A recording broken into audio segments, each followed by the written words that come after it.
संजीवनी cream और संजीवनी साबुन, इनके रिज़ल्ट बहुत ही शानदार और बहुत बढ़िया आते हैं। जो लोग दरार, खराश, खुजली, फोड़े फुंसी से परेशान हैं, पिंपल्स वगैरह से, तो वो लोग इसे ज़रूर इस्तेमाल कीजिए। ये आपको दूसरे ही दिन से फ़ायदा पहुंचाती है और इसके कोई साइड इफ़ेक्ट नहीं है। इसका किसी भी प्रकार का आपके शरीर को कोई नुकसान नहीं होगा।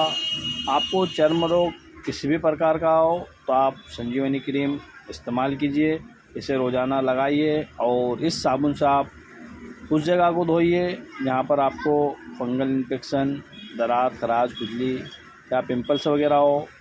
तो आप ये साबुन को पूरे शरीर पर भी इस्तेमाल कर सकते हो।